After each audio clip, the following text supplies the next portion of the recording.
बिस्मिल्लाहिर्रहमानिर्रहीम अस्सलाम वालेकुम to everyone, welcome to my channel Khan technical school. तो आज की वीडियो में आपके लिए एक वीवो की सेटिंग लेकर आया हूँ, वीवो मोबाइल की वॉइस तारा एस की। इसमें एक इशू होता है कि काफ़ी सारे लोगों को जो प्रॉब्लम होती है कि ये ऑफ वाला बटन यानी पावर बटन प्रेस करने पर ये ऑफ नहीं होता।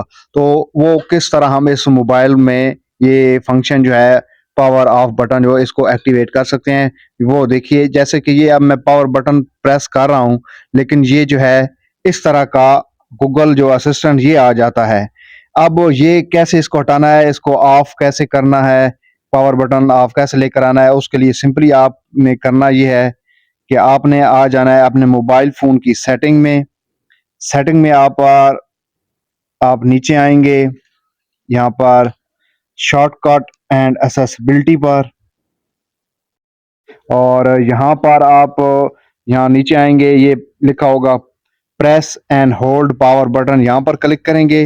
इसके बाद आप दोबारा क्लिक करेंगे ये press and hold power button. इस पर क्लिक करने के बाद आप ये जो पहला मेन्यू खड़ा है एनेबल पावर इमरजेंसी मेन्यू, इस पर क्लिक कर देंगे। तो ये ले जी, ये अब जो है वो एक्टिवेट हो चुका है हमारा पावर बटन। अब यहीं पर मैं आपको ये पावर बटन प्रेस कर रहा हूँ इसका, और ये देखें कि ये जो सेटिंग है हमारी ऑफ ऑन रीस्टार्ट करने वाली आ चुकी है। तो इस तरीके से आप इसको, जो वीवो वॉइस तारा एस है, आप इसकी इस तरह सेटिंग करेंगे तो ये आपका प्रॉब्लम हल हो जाएगा। तो इस तरह के मजीद इन्फॉर्मेटिव वीडियो के लिए देखते रहिए खान टेक्निकल स्कूल। चैनल को लाइक, सब्सक्राइब और शेयर जरूर कीजिएगा। अल्लाह ने निगहबान।